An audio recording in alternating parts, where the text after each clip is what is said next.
The following podcast is taken from a live broadcast on Inspire FM.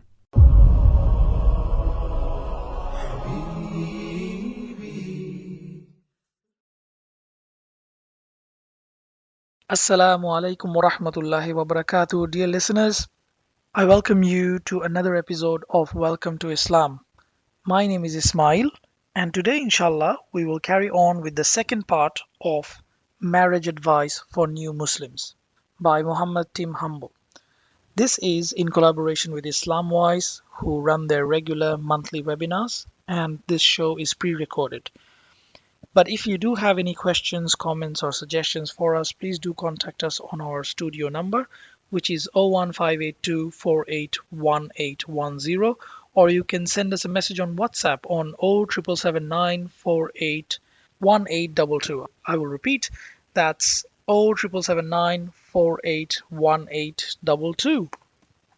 So regarding today's episodes, if you have any questions, any comments to make, please do get in touch with us.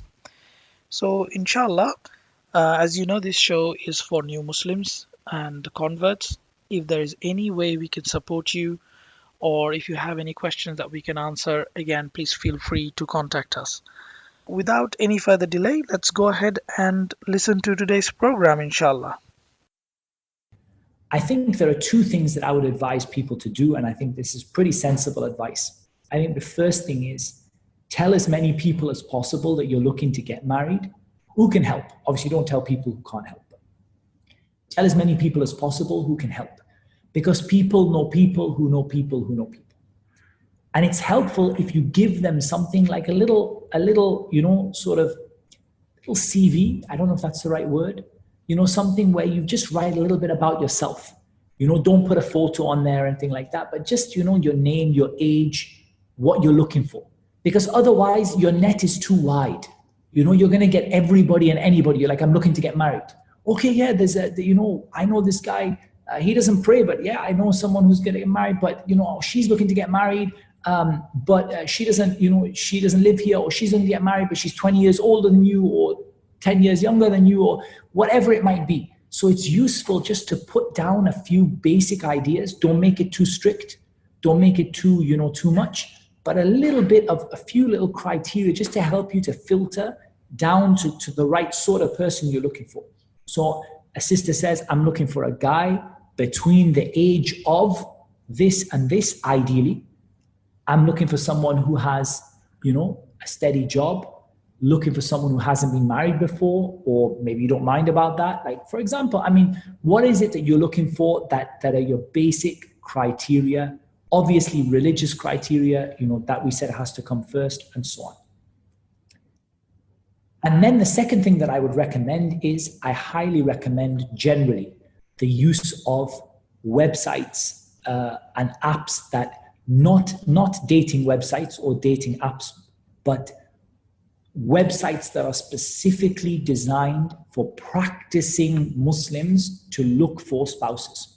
And the way these websites work is you just upload a profile of yourself. I do not, and I'm going to say again 100 times, do not put your photo, because you do not know who's going to be looking at that photo. There's no way to control on a website who's looking at that photo. So my advice is you don't put a photo. But what you do is you put a profile. This is who I am. This is what I like. This is what I'm looking for. And they show you profiles of many other people. Now, one of the things that's useful about that is that when you're talking to your friends, you might have 10 friends, and they might know 2 people who are looking to get married. You go on one of these websites and you can see 2,000 people who are looking to get married, 4,000 people who are looking to get married. There's a much bigger pool of people to look for. But I have 2 conditions. Number 1, don't go anywhere near a dating website, even if it's a Muslim dating website. And yes, there are Muslim dating websites, and may Allah keep us safe. But keep away from anything that is like dating, anything that is like, chat, meet to the guy, let's meet tomorrow, where can I see you, or let me take you out for a meal. None of that stuff. We're just talking about somewhere you can upload a profile and you can see the profile of people who match your criteria. And the admin has mentioned that there is a particular website. Now, me personally, I'm not going to endorse a specific website because I don't have experience with them in that way. But there is a website that the admin is recommending, and they have an offer as well for you. So please do have a look at that. I believe it will be mentioned in the chat, inshallah ta'ala. At the end of the day, that's one of the good websites that I recommend. Talking about another one that I do recommend, that I have some experience with, is also is a website called Sunnah Marriage UK. Maybe the admin can find a link for that. I'm not sure if it's active right now, but I do know the brother involved in that. He's a very, very, very conscientious brother who's really trying his very best to help people to find the right people to get married to. So these are some examples anyways, and you guys can, I'm sure you can find more, but don't go for the ones that have, you put your photo on there, you video chat, you Skype different people, because, at the end of the day, you're not like a product on a shelf in a supermarket. It's not like everybody look at me, it's finding the right person. And this brings me on to, probably an important topic, which is a lot of people feel very uncomfortable with the idea of the way Muslims get married in the first place. Like, how do you get married to someone you don't even know? And I think that getting married to someone you don't know, that's probably a little bit of it's not exactly how things are. But in Islam, what you're looking for is, you're looking for religion, you're looking for compatibility, you're looking for character, and you're looking to make sure that you have enough information to get married to that person. And then you're looking to build the relationship from the day that you get married. As is it's often the opposite, certainly in the culture I come from. The situation would normally be that you would meet someone, probably live together for, 5-6 years. Then when you have a commitment to each other, get married. But in Islam, it's a little different. So it can be a little difficult to get used to that concept and that idea. That a person sort of, has to get used to the idea that I'm going to be getting married to somebody that, I don't know that well. At the same time, you're not getting married to someone anonymous. It's not blind, like a blind date where you just, sort of like randomly turn up and meet somebody. At the end of the day, it's about researching them in a way that makes sense. And not just, by, I like the look of her, now I've lived with her for 2 years, let me marry her. It's more like, this is a person who fits my religious criteria, who wants what I want, who we have compatible personalities. That doesn't mean we have the same personality, but we have compatible personalities. We love the same things, we want the same things. And, we have that love of Allah, the love of His Messenger. We're physically attracted to each other, and we're happy that we understand what each other want, what we want from each other. And that is the idea, that's the concept. And it's about growing the love from the day you get married, not necessarily having this engagement period and things like that. And I'll come to talk about that in a little bit more. So the next issue that I'm going to deal with is those people who are under too much pressure to get married. So this particularly happens with sisters, but it happens with brothers as well. But especially it happens with sisters, that the day the sister becomes Muslim, Ashhadu an la ilaha illallah, wa ashhadu anna Muhammadan Rasulullah. I bear witness that there is no God except Allah, and Muhammad is the messenger of Allah. What happens? Sister, I have an excellent brother for you to get married to. He's really willing to marry you today, this evening. And this is really, in my mind, I do not advise this at all. I think that you don't have the right knowledge to know who is right for you at that stage, to judge someone's religious commitment and who is and who isn't. It opens up exploitation, because at the end of the day, they know that you don't have the family support and the people behind you to be able to really help you and really support you in what you need. And it opens the door for people who maybe I'm being a little bit unfair, but people who really wanted to meet a woman like you anywhere, out in the street somewhere, but they happen to find one who had become Muslim, and well, that must be better. It's not a foundation for a lasting marriage, and it's something which can create a lot of difficulties for people. So I'm not going to say turn down a really good opportunity, but in your first days of Islam, spend your time to get used to the religion, get near to Allah, focus on praying, focus on, learning the basics. And then when you're ready to get married, get married. It's not a case that you feel pressure. And it's not just the sisters. It happens also to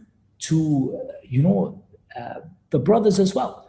And it can be difficult because you can feel flattered in a way, that you've become Muslim and straight away somebody wants to marry you and, you feel a bit flattered about it. You're like, wow, I never got this before I was Muslim, what is this?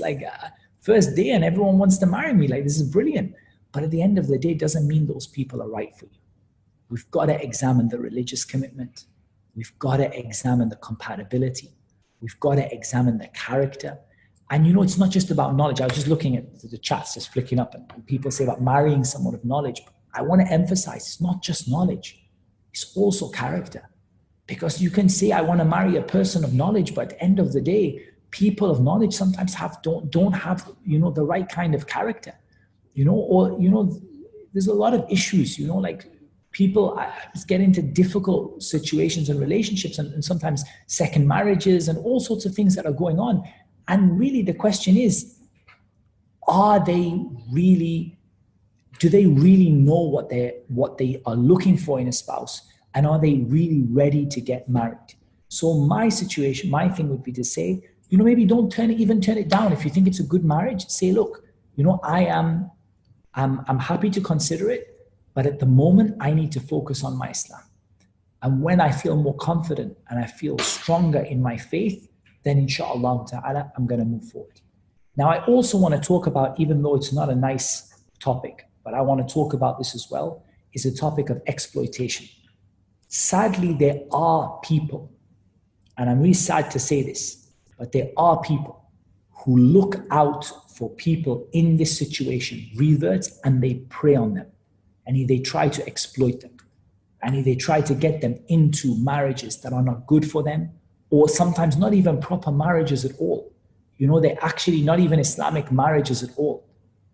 And they often, twist the texts and really, it's really, really sad. But it does happen. And so I would advise everyone, brothers and sisters, be on your guard. Have advisors around you. Have people who are maybe a little bit older, a little bit wiser than you. Have them check out what it is that you've decided to do and listen to their advice. Because often it's the case that the person you want to marry, you've got to be very careful, because there are people who exploit it. Some of them are more guilty than others because some of them exploit it deliberately and they know what they're doing. And some of them exploit it kind of out of their own ignorance, they also, if you ask them, they probably know that it's not a good idea for them to get married, but they're kind of like, yeah, it'll work out in the end, I'm sure, and I really want to marry them, and so on and so forth. My advice on those people who feel too much pressure to get married is two things. Number one, slow it down and focus on your Islam. And number two, have an advisor or have somebody who is around you who can kind of filter out those people. And this is one of the problems we have, because a lot of the people who advise you are like, they also get flattered when you get flattered. When you get someone telling you about marriage and they want to marry you, and the advisor is like, oh, wow, that's amazing. Someone wants to marry you on the first day, and I wish this had happened to me. And you need somebody who's got their wits about them. You need somebody who's street smart. You need somebody who is really, gonna put their foot down and say, you need to just go back. I think it's very important. And this is where it probably is a good time to talk about the issue of the wali. Now, I'm going to say, even for brothers, I think you should have an advisor. And I think it should be somebody ideally who is senior, who is respected, somebody who has experience in it, and somebody who's willing to do the job, as an advisor. Now, sisters, of course, you can't get married in Islam without having a guardian. And that guardian in Arabic is known as the wali. The wali. Now, there's a lot of misconceptions around the wali and a lot of confusion around the wali. One of the misconceptions and the confusion around the wali is that you can choose whichever wali you want. Oh, he's my wali today and he's my wali tomorrow. In fact, the wali has already been chosen for you. So I'm not going to call it a wali because it's going to confuse you. I'm going to say the guardian, the one who is giving you away in marriage, has to be the judge or the person in the position of a judge. Why? Because the Prophet ﷺ said in an authentic hadith, أَنَا وَلِيُّ مَنْ لَا وَلِيَّ لَهُ. I am the guardian of the woman who has no guardian. And he at that time was the ruler and the chief judge, of course, of the Muslims. And therefore we say that he or whoever he appointed in his succession and whoever comes after in terms of, somebody in authority, that is the wali. And there's a reason for that. Because if we take away the wali system, we open the door to all kinds of exploitation. The wali system is not about a guy telling you who to get married to and who not to get married to. It's not about restricting you or causing you problems or making things difficult.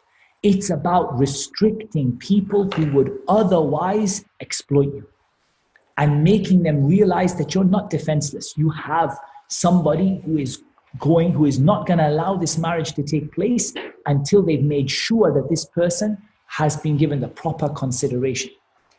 The problem we have is that in most cases, the wali doesn't want to do the job. So, if you're in an Islamic country that has a judiciary system and a court, the wali is the judge who does the marriage. If you don't live in an Islamic country and you don't have a judge who does the marriage, then I would suggest that probably the imam of a masjid or the community leader, someone who's like an Islamic leader of their community, and someone who typically marries people to each other and he typically officiates a marriage ceremony, this is the type of person who would be the wali. Now they are allowed to appoint someone else. So the wali, when you go to them, let's just say, for example, the wali is the imam of the masjid. And you go to them and he says, look, I can't do the job. You say, okay, can you appoint someone to do the job? You say, okay, I appoint this person to do the job. That's fine.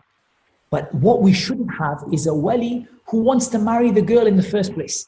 That doesn't make any sense. The wali is supposed to be like a father figure, like someone who's going to check the guy out, going to give him a hard time, like in the sort of traditional way that people used to get married. But what do you do if the wali spends more time looking at the girl than anybody else? At the end of the day, the wali doesn't mean that you can be alone with them, doesn't mean that you don't have to cover in front of them. The wali is a stranger to you. But at the end of the day, the wali is supposed to act like a father figure. And it has to be a Muslim, so obviously it can't be a non-Muslim father or something like that. That doesn't mean you can't consult your non-Muslim father, you can. But the final decision rests with the judge, or the one who is in the position of a judge, like the imam or the head of the Islamic center or whatever it is that you have in your local area. Now, a lot of sisters are going to say, that's not practical. And I agree with you, it's not practical.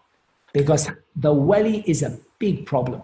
The biggest problem I ever see with the wali is the wali just doesn't care. So the wali is like, yeah, I'll be your wali, no problem. You bring me whichever guy you like, I'll sign the paper. That's not a wali. That's not what your father would do. Your own father wouldn't do that. Your own father would, let me meet him, let me see how he is, let me ask him a few questions, let me make sure he's going to treat you right. And yet you have a wali who is like, yeah, bring me anyone you find, don't matter, as long as his name's Abdullah or something similar, just let me sign off on it. And that's the state of many of the people who act as a wali.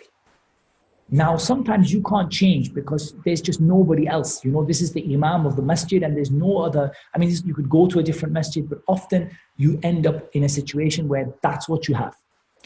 And if that's what you have, I would suggest, if your wali is not active, that you look at another option. Now, you can't replace the wali. The wali has to be there. But what you can do is bring on board someone who might not be in the position of the wali, the guardian, but someone who can still look out for your interests. And I like to use the word wakil, a representative. A wakil is a representative. Now, this person doesn't have any official authority. They can't tell you you're not going to marry him. They can't say to you that, oh, I don't think you should. This is someone you choose who you think would be a good person just to watch your back and look out for you. They don't have to be an imam. Ideally, they shouldn't be someone there is a fitna, like there is an attraction between you and them, or there is, someone of similar age. It should ideally be somebody, again, somebody a little bit older or whatever, but somebody who's a representative for you. Now, it's unofficial. You can change and chop and choose as many as you like, and there's no regulation about it. It's just about having someone act on your behalf. So there's a lot of things that you can't do on your own, like go meet the guy on his own. You don't know what the guy might do. You don't know what the guy's going to be like. But you can send your representative to meet him. The representative might be give more care than the imam gives, might give more care than the judge gives. And it's, at the end of the day, it's not binding on you. If the representative says to you, I don't think he's a good guy, you don't have to listen.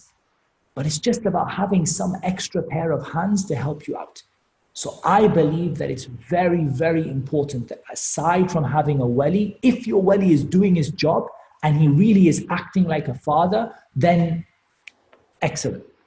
If your wali is not acting like a father and he's not doing his job, then I suggest that you find yourself a representative who is not going to do the job of the wali, still going to go to the wali at the end, but a person who's just going to look out for you. And they're easier to find because it doesn't have to be an imam, doesn't have to be a judge, doesn't have to be a scholar.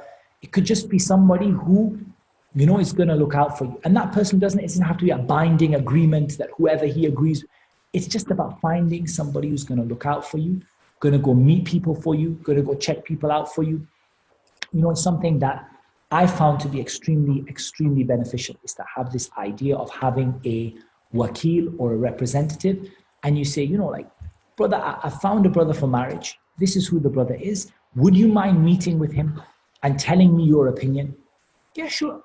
Because, you're not asking me that I have to do the nikah, that I have to do the marriage, that I have to be this big judge or something. You're just asking me to go check the guy out and give you my opinion.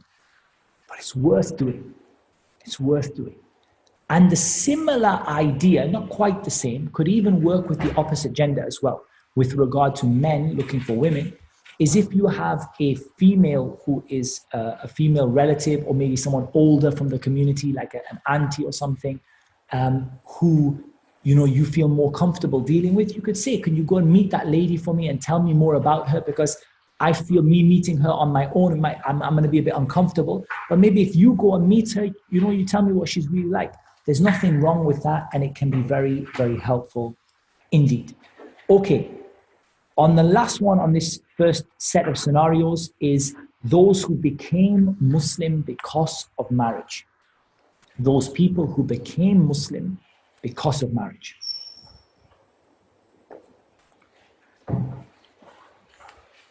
This is a difficult one, and it has a number of different scenarios in it. What's really, really important if you become Muslim because of marriage, the most important thing is that you give Islam time for you to be able to learn and be able to grow as a Muslim. Because you being a Muslim is more important than you being married to a Muslim. And I know that maybe when you first, decided to get married and you decided you're going to convert, and you said, well, religion doesn't matter that much to me, and I convert, Islam is the same as Christianity anyway, or it's similar enough. And, that kind of idea, it can be very difficult to really get your feet firmly planted as a Muslim. So I think the answer to that is learning. Give some time to learn Islam. Even if you become Muslim just because of marriage, give some time to learn Islam. It's not that you don't have to reconvert or something like that. It's just a case that Islam is only accepted from you when it's sincere. It's got to be for God. It can't be for anybody else. It's got to be for Allah. So if that's the case, then it's about learning enough of Islam to make it settle in your heart, and then making that decision that yes, I am going to get married, But at the same time, I'm going to become Muslim for me. And so we always encourage people who come to our center and say, my husband's my fiance is a Muslim. I want to become a Muslim so I can get married to him. We always say to that person, come to 1 or 2 classes. Just listen a bit about Islam so that something can settle in your heart more than just, the fact that your spouse is a Muslim. On the other side, there are other problems. When that happens and that person gets Islam settled in their heart, you get all kinds of problems. One of the problems is that convert suddenly starts to think that their spouse might not be a good person for them because they fell in love with their spouse when they were not committed to Islam and the spouse was not committed to Islam. And then what happens? Suddenly they've learned about Islam and they've gained commitment. And you know what happens with reverts when we get commitment in Islam, we get commitment in Islam, usually. Like when somebody really wants to become a Muslim and they really dedicate their lives to it. And then the spouse, look, I didn't marry you for this.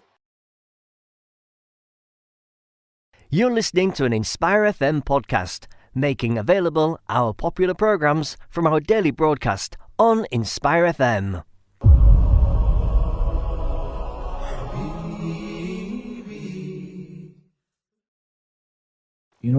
I've had, for example, a new Muslim lady who will say that I decided to put on the hijab and her biggest obstacle is her husband, that she became Muslim because of him. And he says, well, I didn't marry you for you to put on a hijab. Why are you covering yourself for? I married you and you were wearing whatever you wanted, like your inappropriate clothing and whatever you were wearing. Well, that's what I wanted from you. I didn't want you to be covered up and wearing hijab. And why are you praying now? Do you think you're more religious than me? These problems happen also. One of the ways to stop that is probably 2 pieces of advice that I would give. The first thing is learn along with your spouse. If you became Muslim for the sake of marriage, you go and learn and let them go and learn with you. Because if you're learning and you go off on a new tangent and they are not learning anything and they stay exactly where they are, this is going to be a reason for problems. And the other thing is, don't feel you need to apologize for your religion. At the end of the day, born Muslims might say things like that, like, oh, I didn't marry you for this or whatever. But just be firm with yourself and say, at the end of the day, I became a Muslim and I've decided to practice Islam, and you are going to have to support me in doing so. And if necessary, that may be a case where you need to get some outside help, some counseling and support to help the Muslim, the born Muslim, cope with the fact that the one that wasn't born Muslim has started practicing Islam more than they have. That does happen. That does happen a lot. So I now want to talk about the process of getting married. Some of the tips about the process of getting married. So it's really clear, or it should be really clear to everybody. And again, my lecture, the Looking for Love lecture, might have more information in this, but the process of getting married, what's really important is that we understand that there is no relationship in any way which is prior to the marriage contract. So even if you've agreed to get married, even if you have, sort of seen each other and you're happy with each other, nothing has changed. In Islam, nothing has changed. You didn't become fiance, you didn't become engaged or something like that. You might have a promise to marry at some time in the future, but nothing has changed until that marriage contract takes place. So you can't start dating, you can't start spending time together, you can't start being alone together. All of the things that you wouldn't do for other people, likewise, you shouldn't do because you have a promise to someone that you're going to marry them. Rather, that promise, it's something you're going to fulfill in the future, but until that marriage contract is done, then nothing has changed. So how do you deal and how do you interact? It's really important that there's no being alone together. That if you meet with other people with you, preferably one person from the guy's side and at least one person from the girl's side, so that there is not that. And it's a formal meeting. It's not a chat, it's not like a dinner date or something, it's a formal discussion and a meeting. You are allowed to look at that person and you're allowed to, to look and decide whether you're attracted to that person for as long as you need to look. But it's also about asking the right questions. And again, in the lecture, Looking for Love, there's a lot more detail on that. But I do think it's really, really important to ask questions. So we said there should be questions about religion, questions about character, questions about compatibility. So questions about religion, character, and compatibility. If we talk about questions about religion, it's not really enough to just say, are you religious? Because sometimes I say, yeah, I'm religious. But you really want to sort of ask questions that kind of open-ended questions that kind of get you thinking about the person's religious commitment. I'm just going to give you an example of one because I've given others in other lectures and I don't want to take too much of your time. But I give an example of one question that I think is an amazing question. What kind of lectures do you like to listen to, or books do you like, Islamic books do you like to read? So from this, you're going to get to know about what the kind of people they listen to. Are they just, I just read Quran. Or, yeah, I listen to this person and this person and this person. It's going to give you an insight to the type of person that they are and the type of religious commitment they have. And then ask them some questions like, for example, how often, for a guy, how often do you go and pray in the masjid? What kind of Islamic activities do you do during the week? Do you go to classes? Do you study? Who do you study from? Those kind of questions. And I'm not saying they're the only things, but they're good questions to gauge a person's religious commitment. And of course, the people who are backing you up and supporting you, your wali or your advisor or your friends or whatever, are going to check out the reality of that and make sure that it really is the case. In terms of character, it's a difficult one, to ask questions about a person's character. Because if you say to someone, do you get angry? Even the most angry person in the world says, no, alhamdulillah, I don't get angry. And I'm really nice to everybody.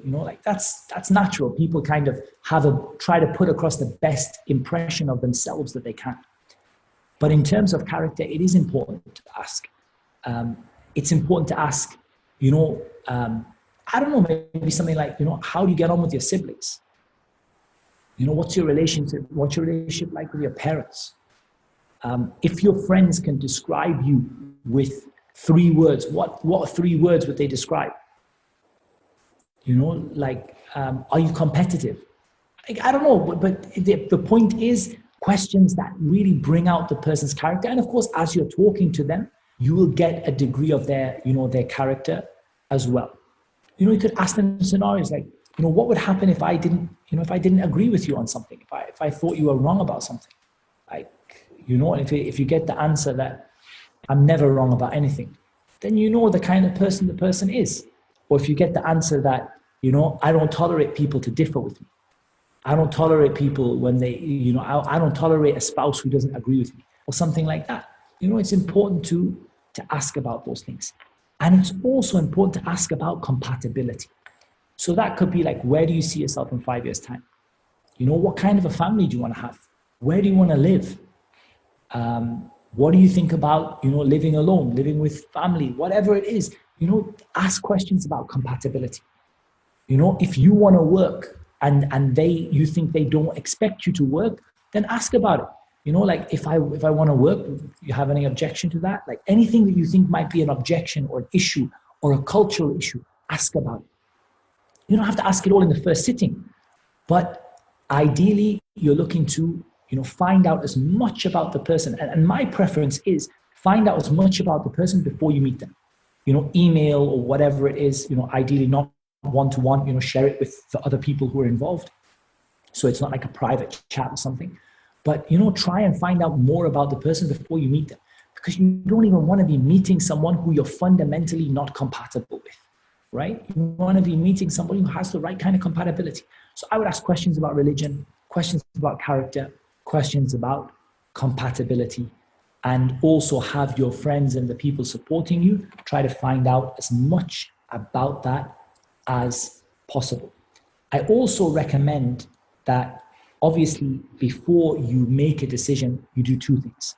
Number 1, you consult other people, because Allah Azza wa Jal commanded the Prophet ﷺ, and he commanded all of us, وَشَاوِرْهُمْ فِي الْأَمْرِ, and consult people about important matters. So you consult people. That means you go, you don't make your decision right there and then. Go and you consult. And the second is that you pray what we call the istikhara prayer. The istikhara prayer. And if I could ask the admin brother to just post the link for the how to pray the istikhara prayer. I think it's 2217 on Islam QA.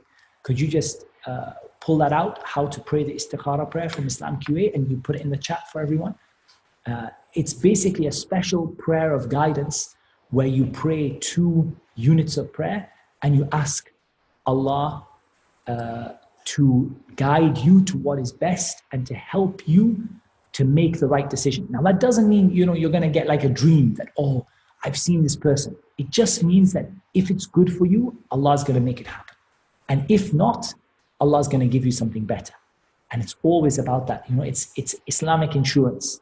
Istikhara, or seeking advice prayer, the prayer for seeking advice. This prayer is like Islamic insurance. You're asking Allah that if anything goes wrong, keep me away from it. And if it's good for me, make it happen. So inshallah, the link will be there with a bit more information on that topic. I think it's really important, 2 more things about the process of getting married before we go on to the topic of people who are already in a marriage and the issues that they might be going through. The issue of 2 more things. The first is, I recommend that once you've made a firm decision to get married and you've consulted and you've prayed your istikhara and you've found out everything you want to find out, you've asked your questions, I seriously recommend that you don't delay the contract of marriage. You can delay living together, you can delay, like having a party or a wedding ceremony, but don't delay the contract of marriage. Because once that contract is done, you are husband and wife. And you can, be alone with them, chat to them, go out for dinner with them, and all of the other things that husband and wife would do. So that gives you a bit of flexibility, even if you don't want to live together. In fact, it almost offers a solution to the problem of the people who feel uncomfortable about the way you get married in Islam, and they're kind of used to the idea of dating and then getting married. At least when you have the contract, maybe you're not going to be intimate, maybe you're not going to live together, but at least you have that contract, and at least you can freely talk and meet. And especially for a revert who might not have family to support and things like that, it means that you already have that family in terms of marriage, and you already have that support with you.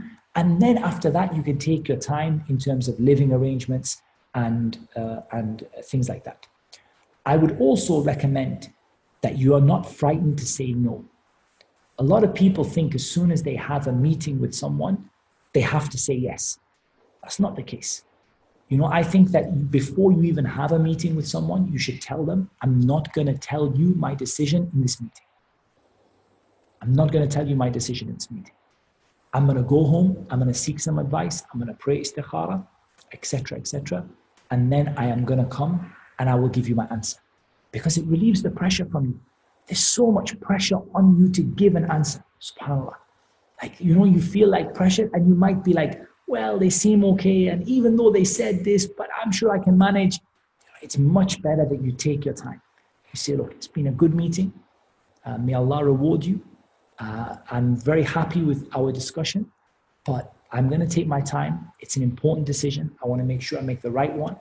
So I'm going to go away. I'm going to pray. I'm going to take my time, and I will let you know. And it gives you the comfort to be able to say no. Don't be frightened to say no. Okay, so we've dealt with some of the issues before marriage. I know it's a long topic, and I'm trying to cover as much as I can. And we now want to come on to the issue of people who are already in a marriage. They're already in a marriage. And some of the issues that people go through. First of all, generally on the issue of marital discord, marriage problems, I have another set of video. I have a video called, now that's a good question. What is it called? It's on the Kalima YouTube, and it's called Marital Discord maybe, or Solving Marital Problems. something like that. In any case, I have a video on that topic as well. And that video is basically through my experience of being a marriage counselor. I went through all of the ways to solve problems in a marriage that I know of. And I think we came up with over 20 individual points of benefit in terms of that. So please do refer to that for more information. But I want again to focus on some of the things that are specific to the issue of reverts. So one of them we've already covered, which is the issue of going ahead of your spouse, that becoming more religious than your spouse. So this is the case where there's a revert who is becoming more religious than their spouse, and their spouse feels uncomfortable with it. And we said that the best solution is simply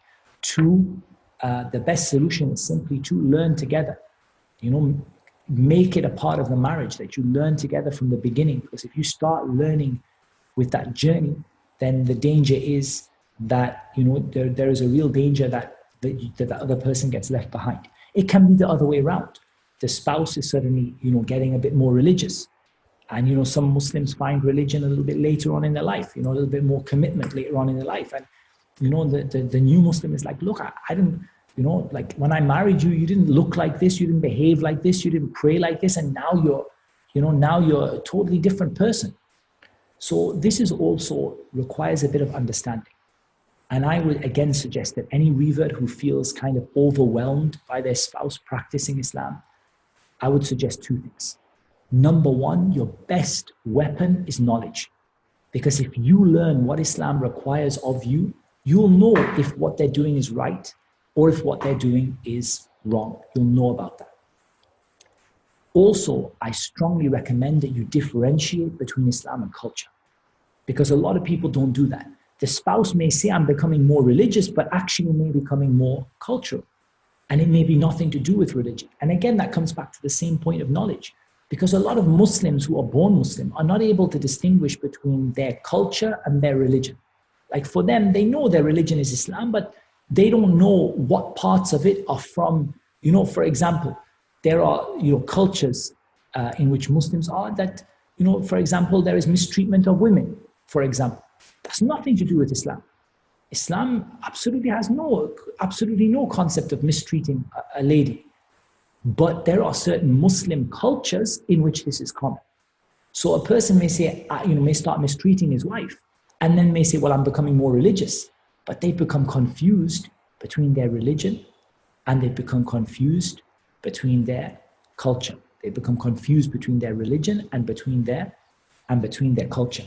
So knowledge will help you to be able to combat this. And if it becomes too much for you, either you feel your spouse is too far ahead or you feel yourself too far ahead, then definitely go through the stages of getting support, getting someone to help you. Maybe the person who helped you to get married, or maybe somebody else, or somebody who understands and can be gentle and can keep the issue private. But don't expose it to everybody and don't talk about it to everyone. That's one of my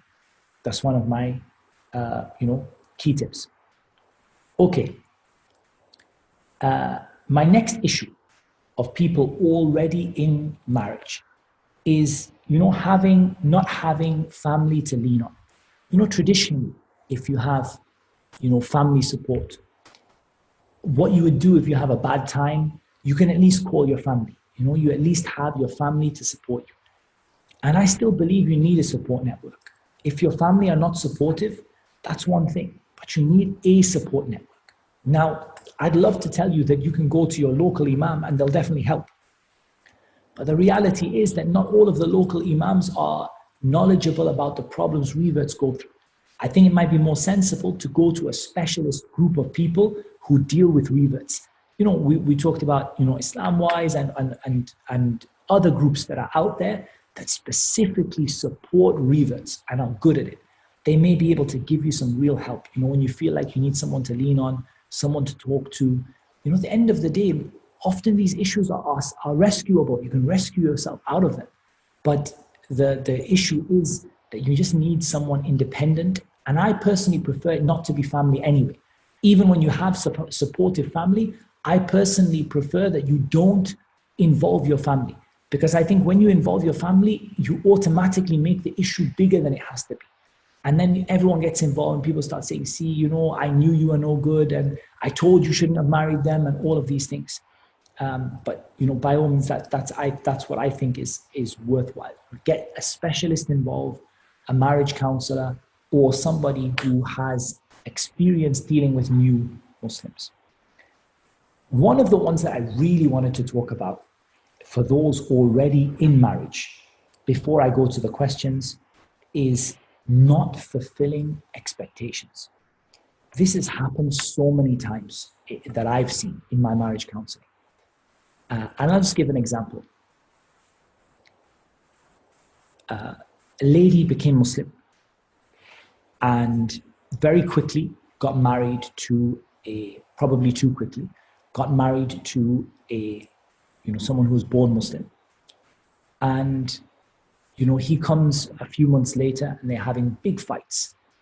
And he says, she's not a good wife. You know, she's not how a good ... You know, like a good Arab lady would be. I don't want to say the specific country that he mentioned. But he's like, she's not like a good Arab wife would be. And so it's a problem that the spouse is not matching the expectations of that born Muslim. You know, she doesn't cook for me. She doesn't do this for me. She doesn't listen to me. She doesn't, you know, like whatever. And the point is that here that really that person, when they got married, they wanted to marry the revert maybe for how they look or for who they are or their personality or whatever, but they wanted them to morph into, you know, what their mother was like for their father. You know, they wanted them to morph into that and give them unrealistic expectations. And when this happens, I have a real go, you know, like I have a real go at the person, and I had a real go at this individual. I said, look, at the end of the day, where did you get married to your wife? How did you get married to your wife? And he mentioned that he met her in not a very nice place, you know, not a very halal place. And it wasn't a very halal introduction. And I said, and now you're complaining she's not a good Arab wife? You're complaining that she doesn't treat like how your mom treated your father? Well, that's not right at the end of the day. But I tell you what will help. Both of those two need to go and learn the rights of the husband and the rights of the wife. Because the rights in Islam are non-cultural. These rights are not Arab rights or Asian rights or English rights or anything else. They are Islamic rights. If she's falling short in her Islamic duties, then we're going to help her to grow and to do that. If he's falling short in his Islamic duties, we're going to help her to grow and to do that. But as for this, you know, she doesn't do what my mom did for my dad, then that's not a valid excuse. But what is a valid way of measuring it is measuring it by Islamic rights. Because ultimately, all of us have to leave a part of our culture behind. You don't have to leave all of your culture behind, but you have to leave the parts that contradict Islam.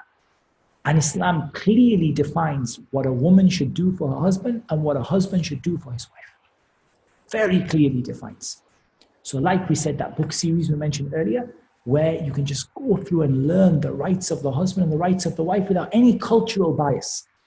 And then that will help people to understand that you don't have the right to demand something which is cultural, but you do have the right to help each other to fulfill the responsibilities that are Islamic.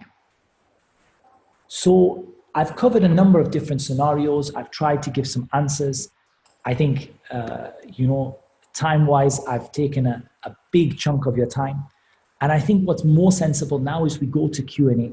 Now, I'm not going to say that I've covered the topic in any detail, but I think if you watch this webinar, and I'm recording it on my side, and I think the brother's also recording on his, if you watch this webinar, inshallah, and you watch the video Looking for Love, and you watch the video on marital discord and disagreement, I think, that would cover most of the issues that people have when it comes to looking for a spouse or those who are already married. Now, let me go to the Q&A. So I know I've been seeing some Q&A coming on the chat. So what I'm going to say is, I'm going to say that with regard to the admin, if there's anything in the chat that should be a Q&A. Could you please post it for me as part of the Q&A, please? That's for the admin, for the brother who is doing the admin. If you could post it as part of the Q&A. So let me have a look at this question. Now, please forgive me if my answers are a little bit brief. If they need more of an answer, I think getting in touch with Islamwise would be a good idea, because obviously we don't want to take too much longer of your time, but I will do my best to really try and give you the best advice that I can. So the first one, accepted Islam in 2011 and involved in marital issues with fellow converts as well as Muslims. I have the following questions. Many Muslims use converts as a trap for their less practicing daughter. The situation becomes complex when they first marry off their daughter to some rich and handsome guy only to end up in divorce. Then they start considering a convert as it's known that they might be more sincere, and they may ask the convert to stay at the girl's house only. Yeah, this is a very valid example of what I talked about being aware of what's going on. Because it can sometimes, be a little bit too good to be true, in the sense, oh yeah, my daughter, and I would love to marry you to her.